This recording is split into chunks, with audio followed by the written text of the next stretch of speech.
You won't believe how this all kicked off. My neighbor actually called 911 to report my own truck as stolen. Yeah, you heard me right. She claimed some suspicious pickup was on private property, but it turned out she was just up to her usual nonsense. I was standing on my porch, sipping my morning coffee, watching the sheriff's cruiser roll down my dirt road with flashing lights. No sirens blaring, just those flashing blues cutting through the quiet dawn. My dog, Duke, growled low by my boots, sensing something was off. Two officers stepped out looking serious.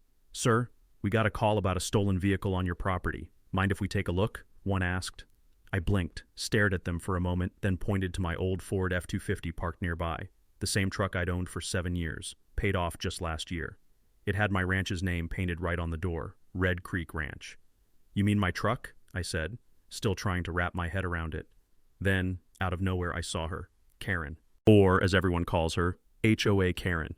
Judith Ellis in real life. Tall, thin, always dressed in white like she was allergic to color, standing smug as ever at the edge of the dirt road, arms crossed like she was the queen of this dusty little world. This was the same woman who once tried reporting my scarecrow for looking too real, and complained about my rooster waking her up too early. Yeah, that Karen.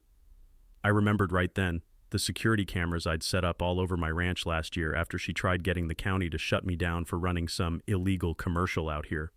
I kept my cool and said to the sheriff, "Officer, I have footage of what happened this morning. You want to see it?" His brow raised in surprise, and I could tell the mood shifted instantly.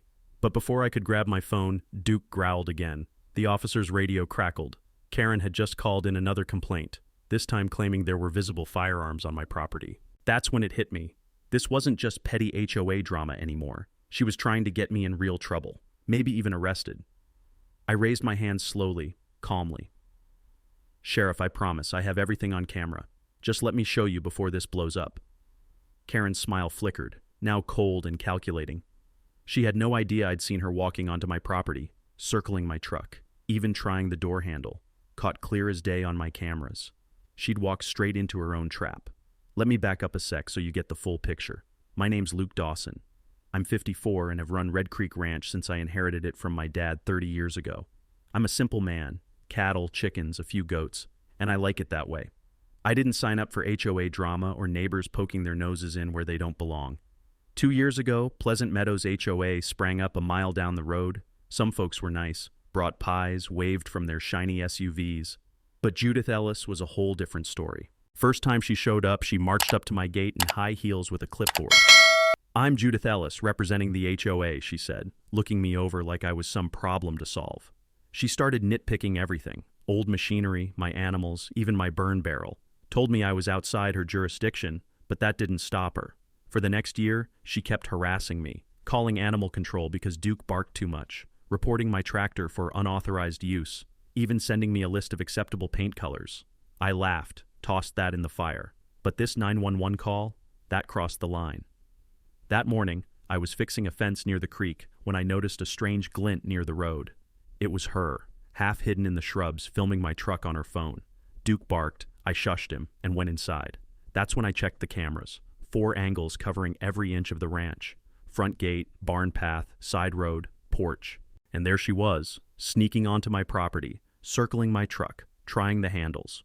She didn't see the red recording light on the barn camera. I played the footage for the sheriff inside my house. He watched, silent, then nodded. His partner called in a code. Karen's voice went high-pitched outside. "This is harassment. That truck isn't registered here."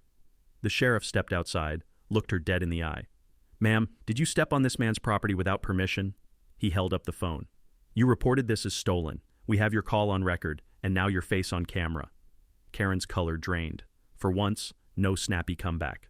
Just then, a younger woman pulled up, blonde ponytail, lawyer's suit, binder in hand. "Aunt Judith," she said sharply, "I told you to stop this harassment." The lawyer was Emily Clark, representing me. Karen looked stunned. The sheriff stepped in, telling her she'd earned a citation for trespassing and filing a false report.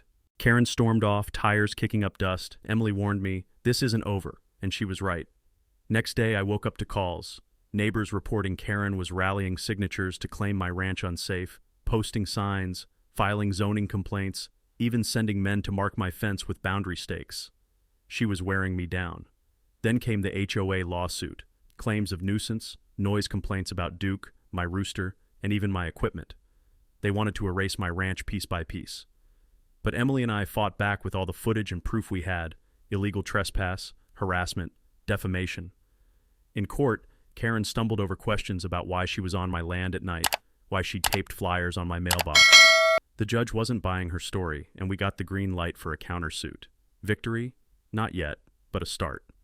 Months later, a delivery truck left a wooden plaque on my porch. Sorry burned into it. No return address. Maybe an olive branch, or maybe just a sign that this fight is far from over. So, what do you think? Was Karen right to look out for her community? Or did she cross the line into obsession and harassment? Should neighbors respect each other's space, or is it okay to push boundaries for community safety? Drop your thoughts below. Let's talk about where we draw the line between protecting a neighborhood and invading someone's home. Because in the end, it's not just about property, it's about respect.